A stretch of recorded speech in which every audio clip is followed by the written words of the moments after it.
आज़ाद institute में आपका हार्दिक अभिनंदन। आज हम जिस टॉपिक के बारे में चर्चा करने जा रहे हैं उस टॉपिक का नाम है इतिहास का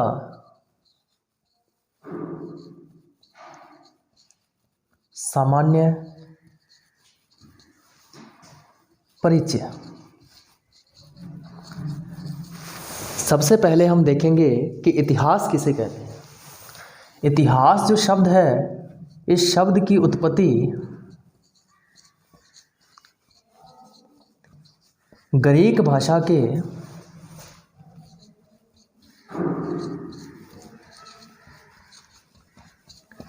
हिस्ट्री शब्द से हुई है। कौन से शब्द से? हिस्ट्री शब्द से हुई है।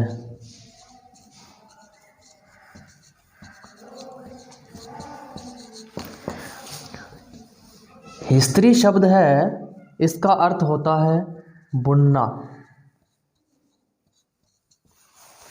इसका मतलब ये कि इतिहास किसे कहते हैं? इतिहास कहते हैं उसको जिसमें कड़ी से कड़ी जोड़ करके हमारे सामने पेश किया जाए, वो क्या कहलाता है? इतिहास।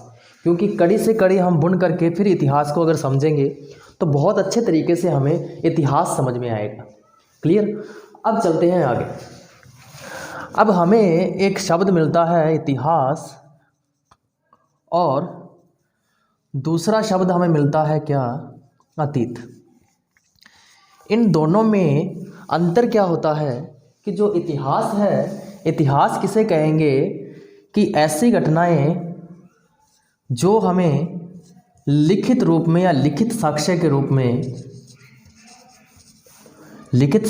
रूप में प्राप्त हो, ऐसी घटनाएं क्या कहलाती है? इतिहास। और अतीत की बात करते हैं तो अतीत किसे कहते हैं कि लिखित साक्ष्य जिसके मौजूद ना हो। लिखित साक्ष्य कैसे? जैसे मान लो मैं कहीं पे गया, मुझे एक पत्थर दिखाई दिया जिस पत्थर पे कुछ लिखा हुआ था। मुझे इस भाषा का बिल्कुल समझ में नहीं आया, तो मैंने क्या कहा? मैंने कहा चलो बड़े से बड़े इतिहासकार को बुलाकर देखते हैं कि इसमें लिखा क्या हुआ है। तो अच्छे इतिहासकार आए और उनमें से किसी ने देखा कि अरे ये तो ब्राह्मी लिपि में लिखा हुआ है, और उनको पढ़नी आती है, तो उन्होंने क्या किया? इसको पढ़ा और पढ़ के इसमें देखा कि अरे ये तो किसी राजा का है, इसमें शासनकाल लिखा हुआ है, उसके निर्माण कार्य लिखे हुए हैं, उसके बाद में उनकी मृत्यु हुई उसके बारे में लिखा हुआ है। तो ये अपने आप में क्या कहलाया? इतिहास कहलाया।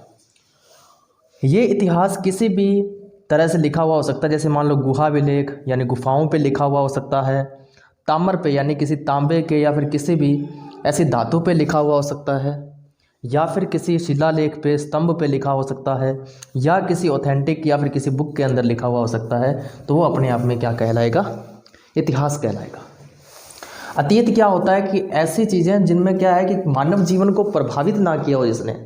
अगर मानव जीवन को प्रभावित किया हो ऐसा कुछ इतिहास लिखा हुआ है, वो तो क्या कहलाएगा? वो तो ऑटोमेटिक इतिहास ही कहलाएगा। लेकिन अगर अतीत की बात कर रहे हैं तो लिखित साक्ष्य जिसका मौजूद ना हो वो क्या कहलाएगा? अतीत कहलाएगा। ठीक है जी, ये तो हुआ दोनों में अंतर। अब इतिहास की अगर बात करते हैं तो इतिहास में हमें पता है कि हम भारत के संदर्भ में बात करें और राजस्थान के संदर्भ में अगर बात करें, भारत का जो इतिहास है उसका जन्म जो हुआ था वो हुआ था सभ्यता काल से। कौन से काल से? सभ्यता काल से। जैसे कि सिंधु घाटी सभ्यता जो भारत की सबसे प्राचीन सभ्यता मानी जाती है। जो सिंधु घाटी, जो सिंधु नदी के आसपास का जो क्षेत्र था वो कौन सा था? सिंधु घाटी सभ्यता। तो भारत का इतिहास जब भी हम पढ़ते हैं तो हम सिंधु घाटी सभ्यता से स्टार्ट करते हैं। और अगर हम बात करें राजस्थान के इतिहास की, तो राजस्थान का इतिहास जो है ये हम स्टार्ट करते हैं राजपूत काल से। और ये राजपूत काल कब से? जो 7वीं सदी है ना, 7वीं सदी के मध्य का जो काल था वहाँ से जो स्टार्ट करते हैं वो कौन सा काल था? राजपूत काल था। और जो राजस्थान के संदर्भ में जब हम बात करेंगे तो हम कहाँ से स्टार्ट करेंगे? राजपूत काल से।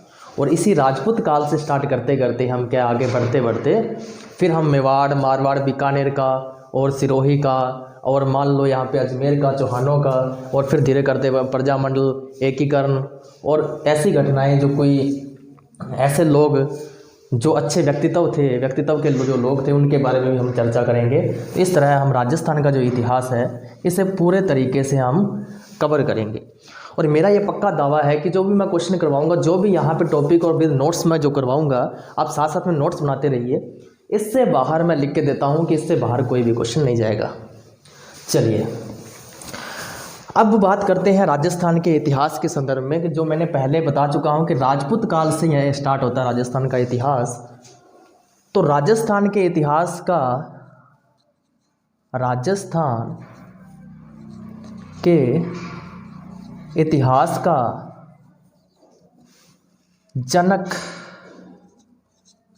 या फिर भामाशाह किसे कहा जाता है? किसे कहा जाता है? घोड़े वाले बाबा को। रामदेव जी नहीं, कर्नल जेम्स टोड। तो किसे कहा जाता है? कर्नल जेम्स टोड को। कर्नल जेम्स टोड को राजस्थान के इतिहास का क्या कहा जाता है? जनक कहा जाता है। यानी राजस्थान के इतिहास में सबसे ज़्यादा जिस व्यक्ति का योगदान है वो कौन है? Colonel James Tod. क्लियर? चलिए अब बढ़ते हैं आगे। इनके व्यक्तित्व के बारे में थोड़ा सा जान लेते हैं कि इनका जन्म जो है, कर्नल जेम्स टोड का जन्म हुआ था 1782 ईस्वी में। कहाँ पे हुआ था? इलंगिस्टन एक जगह है। इलंगिस्टन कहाँ पे है? इंग्लैंड में। यहाँ पे क्या हुआ था? इनका जन्म हुआ था। अगर आपसे ये पूछे कि कर्नल जेम्स टोड भारत में सर्वप्रथम कब आए थे और कहाँ पे आए थे, तो भारत में सर्वप्रथम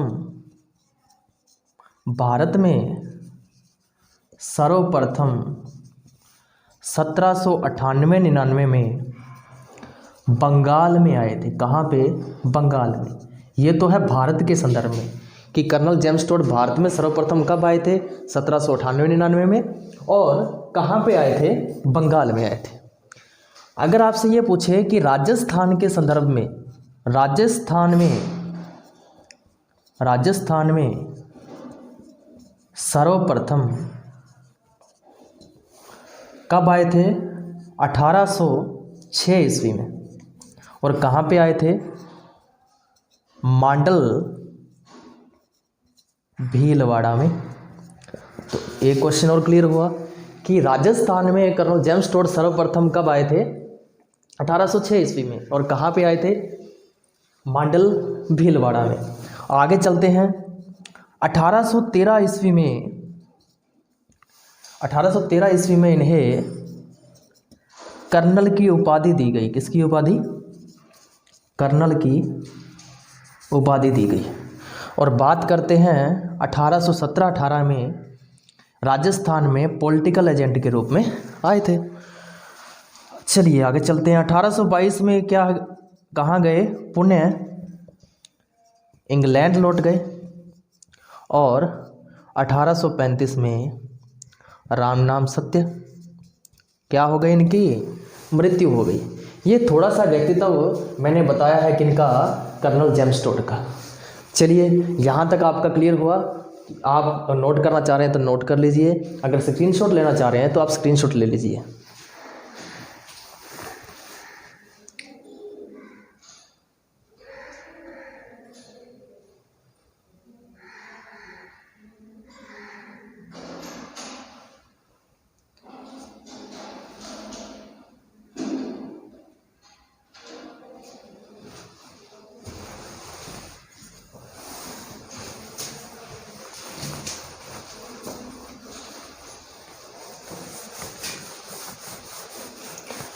इसी के साथ ही अगर आपसे ये पूछ ले कि बताइए जोहड़ वाले बाबा या फिर राजस्थान के वाटरमैन कौन है, तो कौन है बताओ भाई?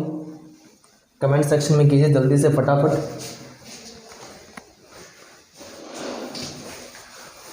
चलिए बता देते हैं। राजस्थान का जो वाटरमैन है वो कौन है? राजेंद्र सिंह। और अगर आपसे ये पूछे कि रेल वाले बाबा कौन है, रेल वाले बाबा है कृष्णलाल सोनी।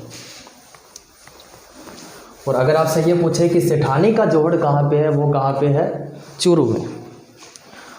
और एक क्वेश्चन और कि अगर आपसे ये पूछे कि शक्कर वाले बाबा कौन है, तो नरहर पीर। आगे चलते हैं। अब बात करते हैं राजस्थान की आकृति के बारे में। तो राजस्थान की आकृति कैसी है?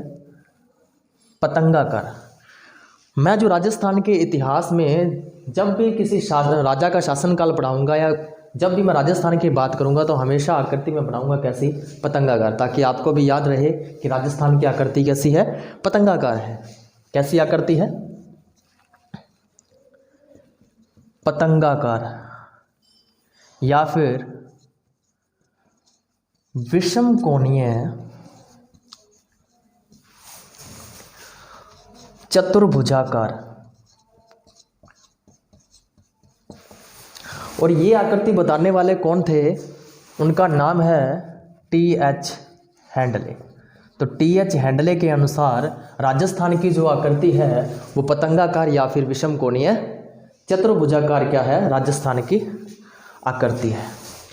और राजस्थान को सबसे पहले क्या कहा जाता था? राजपुताना। क्या कहा जाता था? राजपुताना।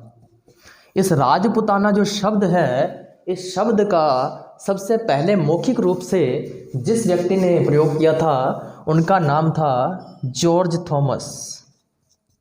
क्या नाम था? George Thomas. और 1800 ईस्वी में इन्होंने यह नाम दिया था। कौन सा? राजपुताना। मौखिक रूप में बात कर रहे हैं, याद रखना। मौखिक रूप से अगर आपसे पूछे कि मौखिक रूप से राजपुताना शब्द किसने दिया? जॉर्ज थॉमस ने। लेकिन लिखित रूप में अगर आपसे पूछे तो लिखित रूप में किसने दिया? वो दिया था विलियम फ्रैंकलिन ने। कब दिया था? 1805 ईस्वी में। और एक उनकी बुक में ये नाम जो मिलता है हमें देखने को, और इनके बुक का नाम है, विलियम फ्रैंकलिन की बुक का नाम है the military memoirs of George Thomas. ये इनकी पुस्तक है। इस पुस्तक में हमें नाम क्या मिलता है? राजपुताना। यहाँ तक क्लियर है? अब राजपुताना के बाद में एक शब्द मिलता है हमें रायथन या फिर रजवाड़ा। इस शब्द का प्रयोग किसने किया था? कर्नल जेम्स टोड ने। ठीक है, सबसे पहले राजपुताना, फिर क्या? रायथन या रजवाड़ा। और उसके बाद में अब हम बात करते हैं जो मूल शब्द जिसे हम वर्तमान काल में नाम लेते हैं, उसका नाम है राजस्थान। अब बात करते हैं कि राजस्थान जो शब्द है, ये राजस्थान शब्द किसने दिया था?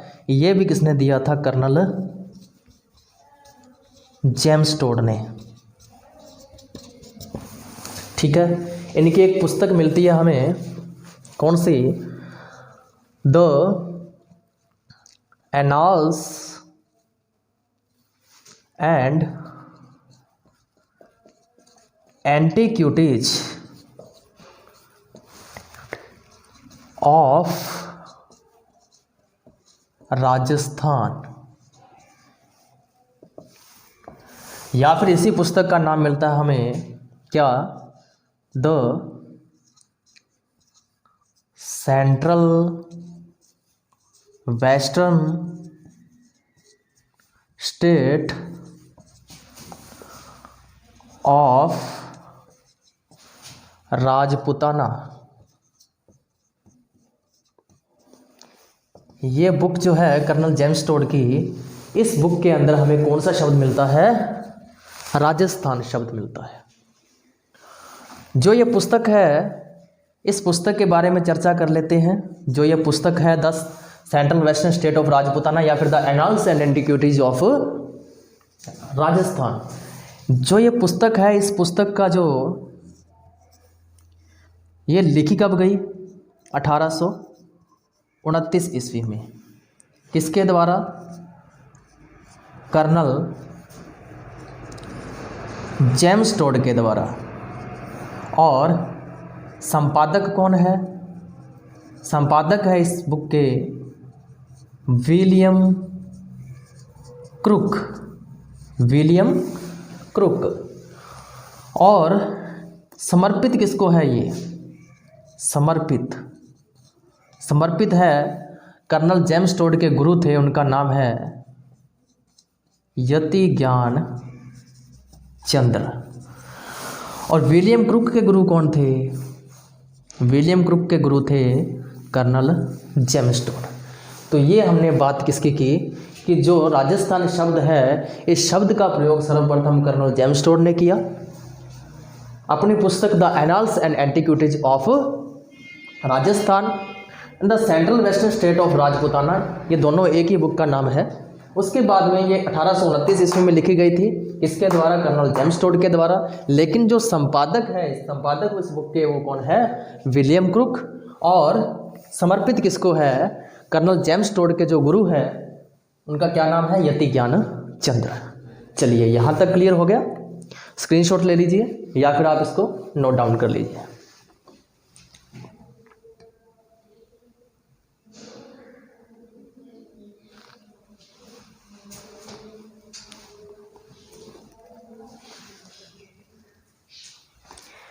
चलिए चलें आगे।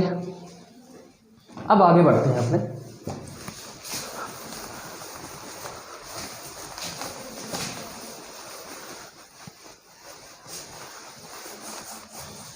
एक बार आपको बेसिक बता दें, बेसिक थोड़ा सा याद करने वाला है, याद भी नहीं थोड़ा सा समझ लोगे एक या दो बार अगर आप इस वीडियो को देखोगे तो पक्का आपको ये सारी की सारी चीज़ें याद हो जाएगी।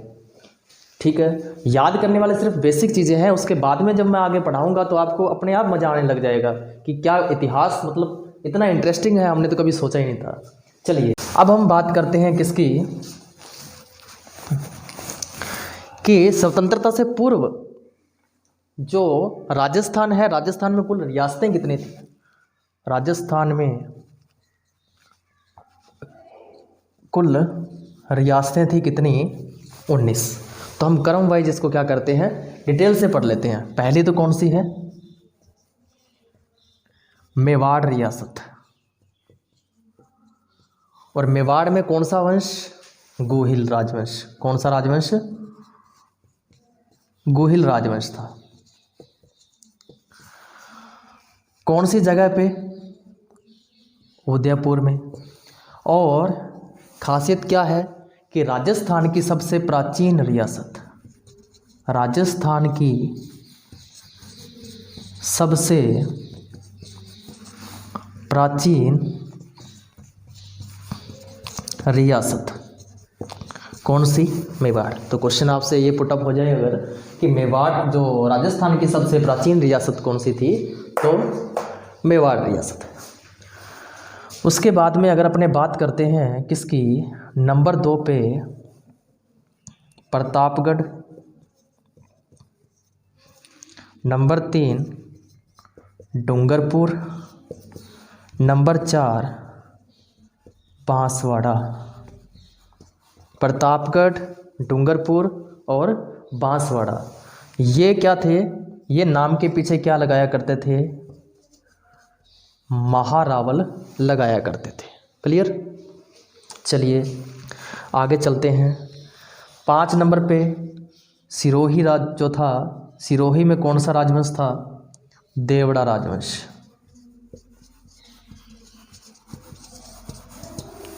नंबर 6 कोटा, बूंदी, झालावाड़, यहाँ पे कौन सा राजवंश था? हाड़ा राजवंश था। क्लियर। उसके बाद में चलते हैं आगे। मारवाड़। मारवाड़ का क्या याद रखेंगे कि क्षेत्रफल की दृष्टि से, क्षेत्रफल की दृष्टि से सबसे बड़ी रियासत कौन सी? मारवाड़ रियासत। और कौन सा राजवंश था यहाँ पे वो आपने बताते हैं, इकट्ठा बता देते हैं। मारवाड़ रियासत हो गई, बीकानेर, और किशनगढ़। इन तीनों रियासतों में कौन सा राजवंश था? राठौड़ राजवंश था। नंबर 12 पे अलवर। अलवर में कौन सा राजवंश था? नरूका राजवंश। कौन सा राजवंश? नरूका राजवंश। नंबर 13 पे कौन सा रह गया? हाँ, आमेर। आमेर जो है ये कौन सा एरिया कहलाता है? जयपुर का। कौन सा? जयपुर का। और जनसंख्या की दृष्टि से, जनसंख्या की दृष्टि से सबसे बड़ी रियासत थी। उसके बाद में बात करते हैं कौन सी? भरतपुर और धौलपुर की। भरतपुर और धौलपुर। यहाँ कौन सा राजवंश था? जाट राजवंश। 4 कौन से रह गए? और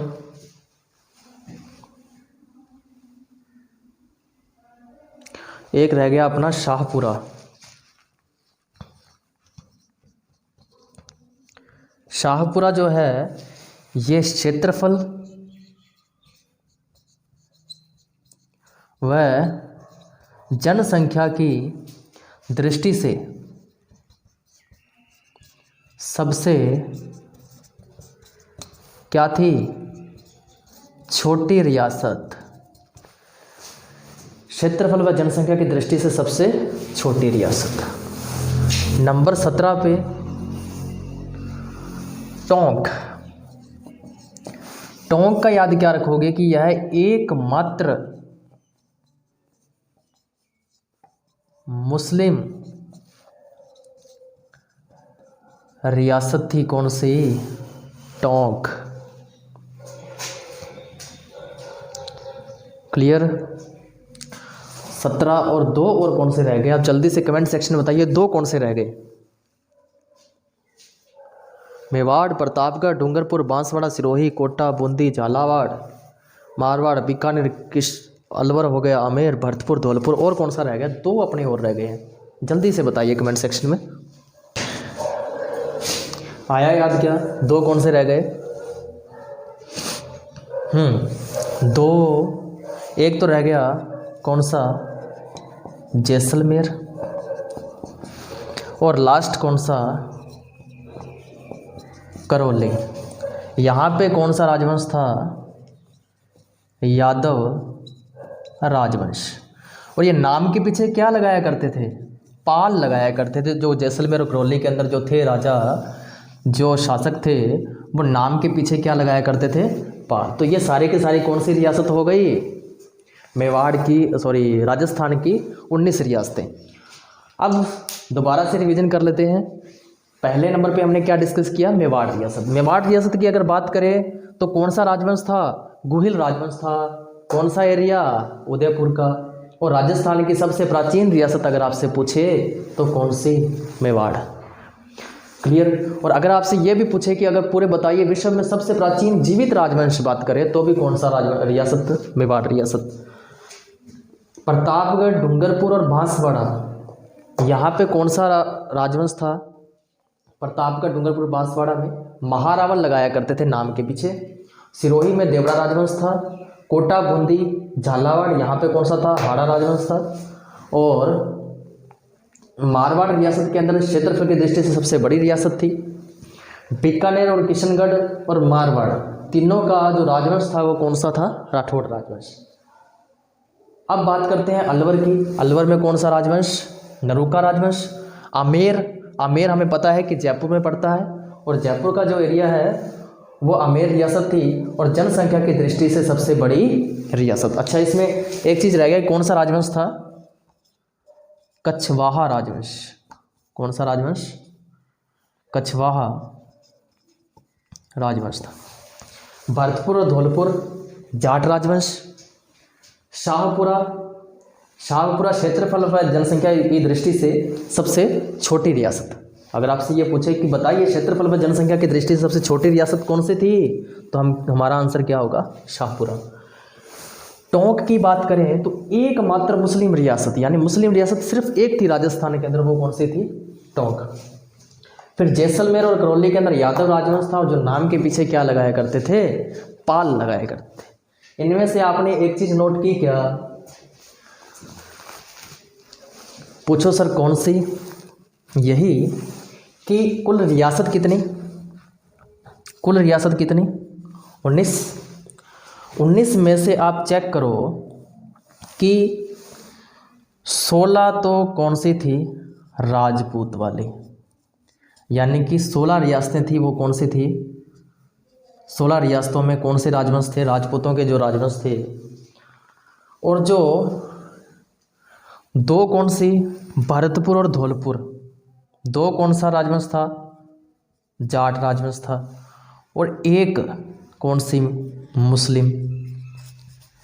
यानी कि इन 3 को छोड़ करके 19 में से 3 माइनस करेंगे, कितने बचेंगे, 16। 16 में सभी के सभी क्या थे, राजपूत थे। ये हमने किसकी बात की, रियासतों की।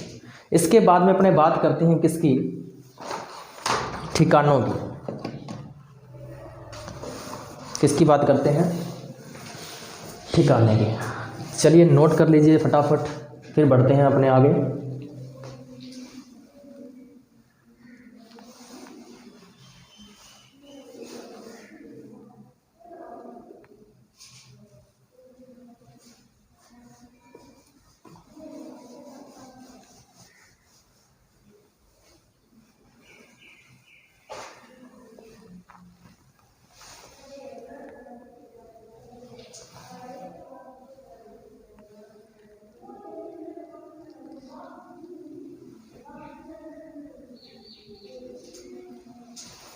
चले आगे, चलिए।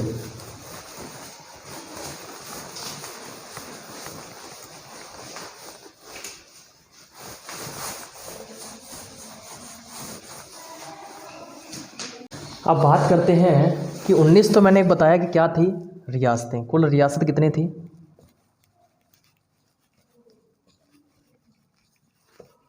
19। और कुल ठिकाने कितने थे, 3। कौन कौन से, एक तो था नीमराणा, कौन सा था, नीमराणा। एक था कुशलगढ़, और तीसरा कौन सा बच गया, तीसरा कौन सा था, लावा। क्लियर। अब लावा जो है ये है वर्तमान में टोंक में, लेकिन पहले कहाँ हुआ करता था, पहले हुआ करता था जयपुर के अंदर, कुशलगढ़ बांसवाड़ा में, और नीमराणा तो हमें पता ही है कहाँ पे, अलवर में। चलिए अब बात करते हैं, कुल ठिकाने की बात हो गई। अब जो बात करते हैं कि एक चीफ कमिश्नर हुआ करता था, क्या हुआ करता था, चीफ कमिश्नर, या फिर इसको बोलते थे हम केंद्र शासित प्रदेश। क्लियर। और ये कहाँ पे हुआ करता था, अजमेर में। इसकी थोड़ी सी स्टोरी बता देता हूँ मैं, कि जो चीफ कमिश्नर या केंद्र शासित प्रदेश है ना, इसकी जो स्थापना हुई थी, वो स्थापना हुई थी 1818 ईस्वी के अंदर। और इसका मुख्यालय कहाँ हुआ करता था, मुख्यालय हुआ करता था कहाँ पे, दिल्ली में। क्लियर। क्या हुआ करता था, दिल्ली में इसका मुख्यालय हुआ करता था। उसके बाद में बात करते हैं कि यहाँ पे जो मुख्य अधिकारी हुआ करता था, जो मुख्य अधिकारी था, जो मुख्य अधिकारी था, वो कौन हुआ करता था, रेजिडेंट ऑफ राजपुताना कहलाता था, रेजिडेंट ऑफ राजपुताना। समझ में आई बात, कि चीफ कमिश्नर केंद्र शासित प्रदेश एक हुआ करता था, वो एक ही था, वो कहाँ पे था, अजमेर के अंदर। लेकिन उससे पहले की घटना क्या है, इसकी स्थापना हुई थी 1818 ईस्वी में दिल्ली के अंदर। मुख्य अधिकारी कौन हुआ था, रेजिडेंट ऑफ राजपुताना हुआ करता था। और अगर आपसे ये पूछे कि राजस्थान का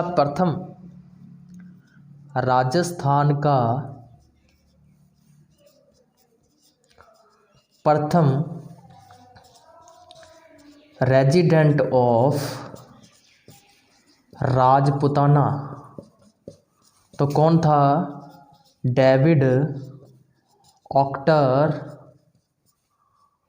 लोनी।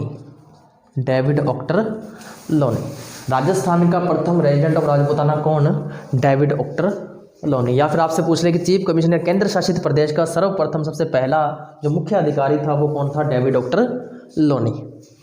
उसके बाद में क्या हुआ कि बात है किसकी, 1832 ईस्वी की। कब की, 1832 ईस्वी में क्या हुआ था कि जो दिल्ली है ना, इस दिल्ली से हटा करके ये मुख्यालय कहाँ ले आए थे, अजमेर के अंदर।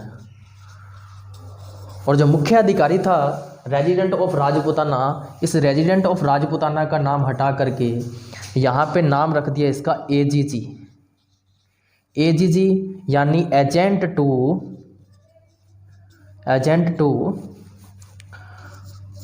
गवर्नर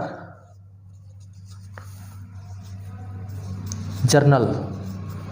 उसके बाद में अगर आपसे ये पूछे कि बताइए कि राजस्थान का प्रथम एजीजी कौन, तो आप क्या बताओगे, मिस्टर लोकेट। कुछ क्लियर हुई क्या बात, कहीं पे कोई कन्फ्यूजन तो नहीं है, दोबारा से रिपीट कर देते हैं। भी मैंने बताया कि कुल रियासत 19 ठिकाने, तीन में देखो भी, सबसे पहले निमराना, कुशलगढ़ और लावा। निमराना अलवर में, कुशलगढ़ बांसवाड़ा में और लावा कहाँ पे, वर्तमान में टोंक में। लेकिन उस टाइम पे कहाँ हुआ करता था, जयपुर के अंतर्गत ही आता था। उसके बाद में चीफ कमिश्नर की बात करते हैं, केंद्र शासित प्रदेश हुआ करता था, वो कहाँ पे था, अजमेर में। इसकी स्थापना तो हुई थी 1818 ईस्वी में, मुख्यालय दिल्ली में था और मुख्य अधिकारी कहलाता था रेजिडेंट ऑफ राजपुताना। और राजस्थान का प्रथम रेजिडेंट ऑफ राजपुताना कौन था, डेविड ऑक्टर लोनी। लेकिन फिर क्या हुआ, 1818 ईस्वी में इस पद को हटा करके और इस जगह को हटा करके ये मुख्यालय कहाँ पे ले गए, अजमेर में।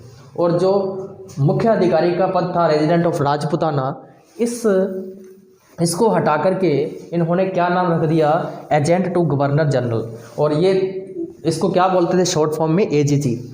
अगर आपसे ये पूछे कि राजस्थान का प्रथम एजीजी कौन, मिस्टर लोकेट। फिर क्या हुआ, अब अंग्रेज थे,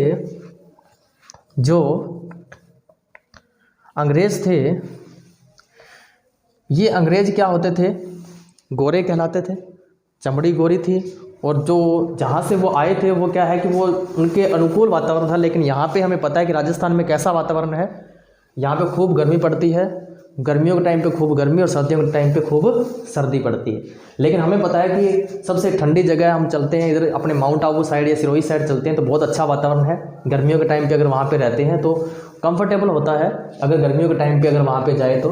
अंग्रेज़ों का क्या है कि इनको यहाँ का वातावरण जो है वो गर्मियों के टाइम पे अनुकूल नहीं हुआ करता था, यानी इनको बहुत ज़्यादा गर्मी लगा करती थी और असहनीय होते थे। अपने लोग तो क्या इसी वातावरण में रहे हुए हैं, कहीं भी पटक दीजिए भले ही, सभी में सहन करके अपने किसी वातावरण में उसी के अनुकूल हो जाते हैं। लेकिन अंग्रेज़ों का ऐसा नहीं था। तो अंग्रेज़ों ने सोचा कि चलो ये तो ठीक है, सर्दी के टाइम पे तो राजस्थान में ये कंफर्टेबल है ये जगह है अजमेर, लेकिन गर्मी के टाइम पे हम क्या करें। तो गर्मी के टाइम पे उन्होंने क्या किया, 1845 ईस्वी में इन्होंने क्या किया, यहाँ पे एक अस्थाई ठिकाना बनाया अपना। अस्थाई ठिकाना कौन सा बनाया, माउंट आबू। और माउंट आबू कहाँ है, सिरोही में। क्लियर। अब क्या हुआ कि जो मुख्यालय था वो अस्थाई मुख्यालय कहाँ पे बनाया, माउंट आबू में। और हमें पता है कि सबसे ज़्यादा गर्मी किस टाइम पे पड़ती है, जब गर्मियों की छुट्टी होती है मई जून में। तो मई जून के अंदर जो अंग्रेज़ थे वो कहाँ पे हुआ करते थे, माउंट आबू में। अब हमें एक चीज़ मिलती है कि 1857 की क्रांति के टाइम पे, 1857 की जो क्रांति थी उसकी सूचना पहुंची थी 19 मई को। 19 मई को राजस्थान में, 10 मई को तो भड़क चुकी थी अपने भारत के अंदर मेरठ से, लेकिन 1857 की क्रांति जो 19 मई है ना, 19 मई को सूचना पहुंचती है। खुद सोच के बताइए कि 19 मई, जो मई का महीना है, तो अंग्रेज अधिकारी कहाँ पे हुआ करते थे? अंग्रेज अधिकारी कहाँ पे होंगे? माउंट आबू में होंगे। तो 19 मई के टाइम अगर आपसे पूछे कि 1857 की क्रांति के समय जो मुख्य अधिकारी थे, पर वो एजीजी थे, वो कहाँ पे थे? तो एजीजी कहाँ पे थे? माउंट आबू सिरोही में। क्लियर? ये मोटी मोटी बातें किसकी? राजस्थान के इतिहास की। और इसी के साथ ही हम कंटिन्यू करेंगे कल, बाकी क्लासें कल मिलते हैं। धन्यवाद। जय भीम, जय भारत, जय संविधान।